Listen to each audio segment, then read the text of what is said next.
भारत और पाकिस्तान के बीच हुए सीज फायर के दूसरे दिन भारतीय सेना की ओर से एक बार फिर से मीडिया ब्रीफिंग की गई।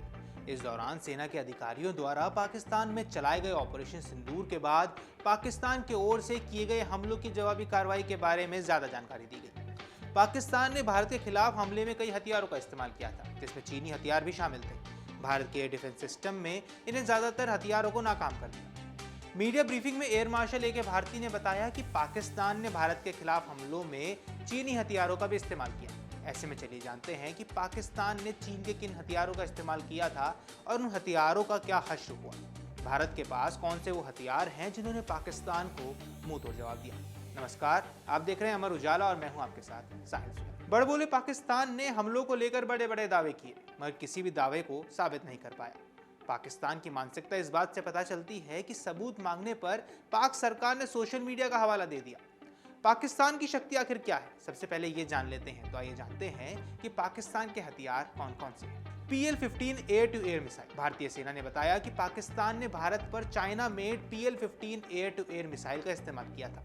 भारत के एयर डिफेंस सिस्टम ने इस मिसाइल हमले को नाकाम कर दिया। भारतीय सेना ने इसका सबूत देते हुए चीनी मिसाइल के मलबे की तस्वीरें भी जारी की। PL-15 मिसाइल को चीन की चाइना एयरबॉर्न मिसाइल एकेडमी यानी कामा द्वारा बनाया गया है। इसका सफल परीक्षण 2011 में किया गया था और इस मिसाइल की रेंज 200 से 300 किलोमीटर तक है। यह मैक 5 की रफ्तार से दुश्मन को निशाना बना सकता है। चीन के इन ड्रोन्स का भी इस्तेमाल हुआ था। पाकिस्तान ने भारत पर किए गए हमलों में बड़ी संख्या में ड्रोन का इस्तेमाल किया था। इसमें चीन निर्मित ड्रोन भी शामिल थे। भारतीय सेना ने बताया कि पाकिस्तान ने चीन के Y-1HA और सोंगर ड्रोन जैसे भारत के सैन्य ठिकानों को निशाना बनाया था, जिसे भारतीय सेना द्वारा नाकाम कर दिया गया। YIHA drone lightning munition drone है, जो कई घंटों तक हवा में रह सकते हैं। इन ड्रोन को इस तरह से डेवलप किया जाता है कि ये फॉरवर्ड ऑपरेटिंग बेस को तबाह करने की क्षमता रखते हैं। HQ-9 air defence system. Bharat के खिलाफ जंग में पाकिस्तान ने चीन के HQ-9 एयर डिफेंस सिस्टम का भी इस्तेमाल किया था। हालांकि भारत ने सटीक हमला करते हुए पाकिस्तान के लाहौर में तैनात इस एयर डिफेंस सिस्टम को पूरी तरह से तबाह कर दिया था। पाकिस्तान ने लाखों डॉलर खत्म कर चीन से ये एयर डिफेंस सिस्टम खरीदा था। पाकिस्तान और चीन दावा करते थे कि HQ-9 air defence system S-400 जैसा ताकतवर है और हवा में ही मिसाइलों को इंटरसेप्ट कर मार गिराने में सक्षम है। हालांकि चीन खुद इस एयर डिफेंस सिस्टम का इस्तेमाल नहीं करता है। J-10C और JF-17 लड़ाकू विमानों से लैस पाकिस्तान के प्रमुख चीनी निर्मित हथियारों में उसे लड़ाकू विमान शामिल है। ये वर्तमान में J-10C और JF-17 लड़ाकू विमानों का संचालन करता है। J-10C को 4.5 पीढ़ी की लड़ाकू विमानों के रूप में जाना जाता है और ये J-10 श्रृंखला का नवीनतम अपग्रेड है। ये अधिक उन्नत इंजन और सक्रिय इलेक्ट्रॉनिक रूप से स्कैन किए गए एरे यानी AESA रेडार के साथ साथ PL-15 सक्रिय रेडार निर्देशित लंबी दूरी की हवा से हवा मिसाइल से भी लैस है। पाकिस्तान ने भारत के खिलाफ लड़ाई में चीन के JF-17 फाइटर जेटों का इस्तेमाल किया था। इस फाइटर जेट से भी भारत के कई सैन्य ठिकानों को निशाना बनाया गया था। भारत ने सभी हमलों को नाकाम कर दिया और चीन के बाहर J-10C लड़ाकू विमानों का एकमात्र ज्ञात ऑपरेटर पाकिस्तान है। 2020 में इसने 250 PL-15E मिसाइलों के साथ J-10C के निर्यात संस्करण के 36 का ऑर्डर दिया था। पाकिस्तान वायुसेना में अब 20 J-10C जेट सेवा में है। JF-17 पाकिस्तान और चीन द्वारा संयुक्त रूप से विकसित चौथी पीढ़ी का एकमात्र इंजन वाला बहुउद्देशीय लड़ाकू विमान है और इसमें PL-15 मिसाइलें भी लगी होती हैं। पाकिस्तान ने भारत पर हमले की कोशिश जरूर की, मगर कामयाब नहीं हो पाया, जिसका कारण था भारत के पास मौजूद 4 परतों का सुरक्षा कवच। ऑपरेशन सिंदूर को लेकर DGMO ने प्रेस कॉन्फ्रेंस के दौरान कई अहम चीजों का खुलासा किया था। एयर मार्शल ए के भारती ने कहा था कि हमारी लड़ाई सिर्फ आतंकवाद से है और हमने आतंकवादियों के इंफ्रास्ट्रक्चर को ही निशाना बनाया था, लेकिन पाकिस्तानी सेना ने आतंकियों का साथ दिया। पाकिस्तान की जवाबी मिसाइल और ड्रोन स्ट्राइक को भारत की 4 लेयर वाली एयर डिफेंस प्रणाली ने पूरी तरह से पाक को धो दिया।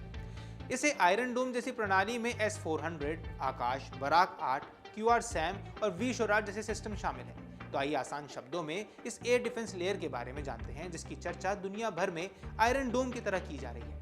बता दें कि पिछले कुछ सालों में भारत ने अपने एयर डिफेंस सिस्टम को बेहद मजबूत किया है और भारत में एयर डिफेंस सिस्टम 4 स्तर पर काम करते हैं। पहला लॉन्ग रेंज यानी Indian ballistic missile defence system, फिर आते हैं इंटरमीडिएट यानी S-400 triumph air defence system, फिर शॉर्ट रेंज यानी आकाश एयर डिफेंस सिस्टम और फिर वेरी शॉर्ट रेंज यानी मैनपैड्स और एंटी एयरक्राफ्ट गन्स इसमें शामिल होते हैं। भारत का एयर डिफेंस सिस्टम एक बहुस्तरीय रक्षा कवच है, जो मिसाइलों, लड़ाकू विमानों, ड्रोनों और अन्य हवाई हमलों से देश की रक्षा करता है। ये सिस्टम अलग अलग तकनीकों, हथियार प्रणाली और सेंसरों से हवाई हमले कर हवाई खतरे का पता लगाते हैं और फिर ट्रैक कर उन्हें फौरन नष्ट कर देते हैं। पाकिस्तान पर भारत के स्वदेशी हथियार इस बार खूब गरजे हैं, खास तौर से ब्रह्मोस मिसाइल, आकाश मिसाइल और एमर सैम जैसे बराक 8 के नाम से भी जानते हैं।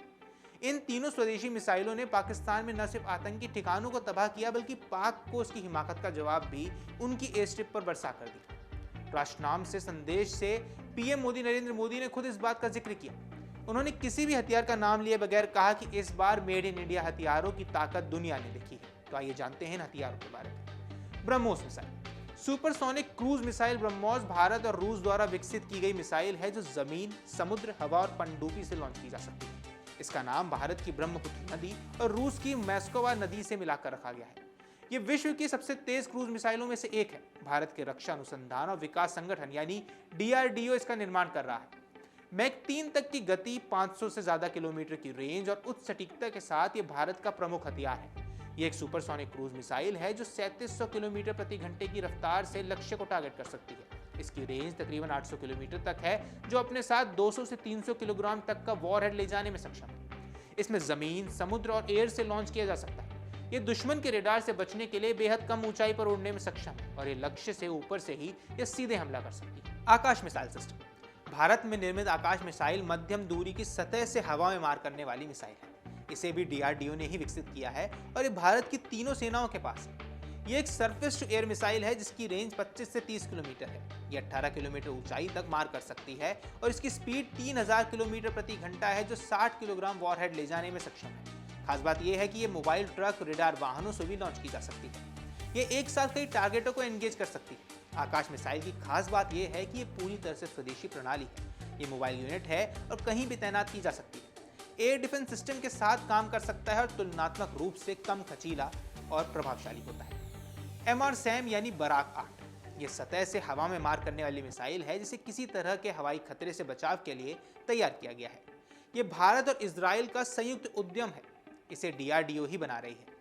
इस मिसाइल की रेंज 70 से 100 किलोमीटर है जो 2400 किलोमीटर प्रति घंटे की स्पीड से टारगेट को हिट कर सकती है। ये 20 किलोमीटर ऊंचाई तक मार करने में सक्षम है जो अपने साथ 60 से 70 किलोग्राम वॉरहेड ले जा सकती है। ये एक साथ कई टारगेटों को भी एंगेज कर सकती है। एमआर सैम की विशेषताएं हैं कि ये 360 डिग्री सुरक्षा कवरेज प्रदान करता है। ये network centric operation, all weather operation कर सकता है और साथ ही ये फुली मोबाइल सिस्टम है। आइए अब बात करते हैं स्कैल्प मिसाइल के बारे में। स्कैल्प या स्टॉर्म शैडो एक लंबी दूरी की हवा से लॉन्च की जाने वाली क्रूज मिसाइल है जिसकी रेंज 250 किलोमीटर से अधिक होती है। इसका उपयोग दुश्मन के भीतर गहराई तक मौजूद सुरक्षा ठिकानों जैसे कमांड सेंटर्स, हवाई ठिकानों और बंकरों पर हमला करने के लिए किया जाता है। ये मिसाइल लगभग 1300 किलोग्राम वजनी होती है और 450 किलोग्राम का पारंपरिक वॉरहेड ले जा सकती है जो कंक्रीट जैसे मजबूत बंकरों को भेदने में सक्षम है। ये कम ऊंचाई पर उड़ान भरती है और जीपीएस, आईएनएस और इंफ्रारेड टर्मिनल गाइडेंस के जरिए अपने लक्ष्य को बेहद सटीकता से भेजती है। भारत ने इसे राफेल जैसे अत्याधुनिक फाइटर जेट के साथ एकीकृत किया हुआ है। फिर आती है हैमर मिसाइल। हैमर यानी highly agile modular munition extended range, एक मध्यम दूरी की हवा से जमीन में मार करने वाली अत्याधुनिक प्रिसेप्शन गाइडेंस मिसाइल। इसकी रेंज 70 किलोमीटर तक होती है और ये 125 किलोग्राम से 1000 किलोग्राम तक के सामान्य बम को स्मार्ट बम में बदलने की क्षमता रखता है। इसे मॉड्यूलर किट के रूप में भी तैयार किया गया है जिसे राफेल और एलसीए तेजस जैसे विमानों पर लगाया गया है। ये मिसाइल स्टैंड ऑफ डिस्टेंस से टारगेट को ध्वस्त कर सकती है जिससे फाइटर जेट्स दुश्मन की एयर डिफेंस रेंज से बाहर रहकर भी हमला कर पाते हैं। लॉयटरिंग म्यूनिशंस ऑपरेशंस में भारत ने लॉयटरिंग म्यूनिशंस यानी कि घूमते रहने वाले बम का भी इस्तेमाल किया जो लक्ष्य की पहचान कर उसे तत्काल नष्ट करने में सक्षम होते हैं। ये मानव रहित हथियार हैं जो दुश्मन क्षेत्र में मंडराते रहते हैं और जैसे ही लक्ष्य दिखाई देता है खुद को विस्फोट कर लक्ष्य को खत्म कर देते हैं। ऑपरेशन सिंदूर भारत की रणनीतिक, सैन्य और तकनीकी क्षमता का भी प्रतीक है। Anti drone D4 system operation Sindoor में एंटी ड्रोन सिस्टम D4 का बहुत सफलतापूर्वक इस्तेमाल किया गया। रक्षा अनुसंधान एवं विकास संगठन यानी डीआरडीओ द्वारा विकसित और भारत इलेक्ट्रॉनिक्स लिमिटेड यानी बीईएल द्वारा निर्मित यह एक ड्रोन डिटेक्टर डिस्ट्रॉयर सिस्टम है। ये उड़ते हुए ड्रोन की वास्तविक समय की खोज, पता लगाने, ट्रैकिंग और न्यूट्रलाइजेशन करने में सक्षम है। इसमें जैमिंग फंक्शन होने से ड्रोन को गुमराह करने के लिए जीपीएस स्पूफिंग और रेडियो फ्रीक्वेंसी भी जाम करना शामिल है। फिर आता है नागास्त्र 1। भारत में बना पहला स्वदेशी आत्मघाती ड्रोन नागास्त्र 1 ने पाकिस्तानी हमलों को नाकाम करने में सेना का जबरदस्त साथ दिया। नागपुर स्थित सोलर इंडस्ट्रीज द्वारा विकसित नागास्त्र 1 एक मानव रहित पोर्टेबल हथियारबंद ड्रोन सिस्टम है। ये दुश्मन के हथियारों को बेअसर करने के लिए बनाया गया है। ये आत्मघाती ड्रोन एकल उपयोगी वाले हथियार हैं जो अपने लक्ष्यों पर उड़ते और टारगेट को देखकर विस्फोट करते हैं। फिर आता है स्काई स्ट्राइकर, जो कि स्काई स्ट्राइकर एक और आत्मघाती ड्रोन है जिसे भारत ने इजराइल के साथ मिलकर बनाया है। स्काई स्ट्राइकर लंबी दूरी तक सटीक हमला करने में सक्षम है और ये दुश्मन को चुपचाप सटीक और तेजी से खत्म करने की क्षमता रखता है। 5 से 10 किलोग्राम विस्फोटक लेकर ये 2 घंटे तक उड़ान भर सकता है। ऑपरेशन सिंदूर के दौरान पाकिस्तान ने चीन के हथियारों का इस्तेमाल किया। भारत ने इनका मुंह तोड़ जवाब दिया और चीनी हथियारों को नष्ट कर दिया। पाकिस्तान के कई हथियार तो निशाने पर ही नहीं पहुंच पाए। कुछ लोगों का यह भी कहना है कि भारत की मिसाइलें पाकिस्तान में अपने टारगेट पर गिरी, जिससे पता चलता है कि चीन के रेडार और मिसाइल डिफेंस सिस्टम उन्हें रोकने में नाकाम रहे। बहरहाल दोनों देशों के बीच फिलहाल तो सीज फायर हो चुका है, मगर भारत के डीजीएमओ और पीएम नरेंद्र मोदी ने साफ संदेश दिया है कि आतंकवाद और वार्ता एक साथ नहीं चल सकती। सीधे तौर पर अगर पाकिस्तान दोबारा से फिर से कोई कार्रवाई करता है तो भारत का जवाब आक्रामक होगा। फिलहाल इस वीडियो में इतना ही। नमस्कार।